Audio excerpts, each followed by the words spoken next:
Hello my dear friends, అసలు ఈ ప్రపంచంలో ధనికులు ఎవరు ఎప్పుడైనా ఆలోచించారా? డబ్బు సంపద రెండు తోడుంటే వారు ధనికులేనా? కాదు. ఎస్, పై రెండింటిని అనుభవించేవాడే నిజమైన ధనికుడు. రసికత్వం కలవాడే నిజమైన ధనికుడు. పసిపాప నవ్వును, అందమైన పువ్వును చూసి స్పందన కలిగిన వాడే రసికుడు. అంటే మీకున్న దాన్ని పూర్తిగా స్వేచ్ఛగా అనుభవించడమే.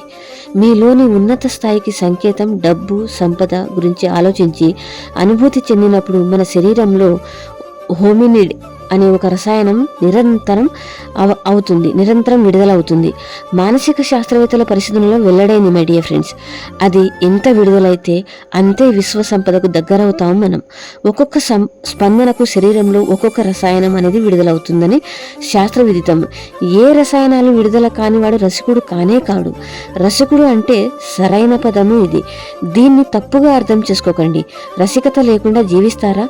మీకే వదిలేస్తున్నాను. స్పందన లేని జీవితం నిస్సారంగా జీవించడానికి మీరు ఇక్కడ జన్మ తీసుకోలేదు. మీ జీవితంలో ప్రతిదీ ఆనందిస్తూ అనుసరింపజేస్తూ మీ శరీరానికి, మీలోని ఆత్మకు, ఇన్నర్ మైండ్కి తృప్తినిచ్చినప్పుడే మీ జీవితంలో ఇంకా సంపద పోగవుతుంది మై డియర్ ఫ్రెండ్స్. ఇప్పటికైనా అర్థమైందనుకుంటా. Thank you universe. Thank you so much. Thank you Guruji. Thank you.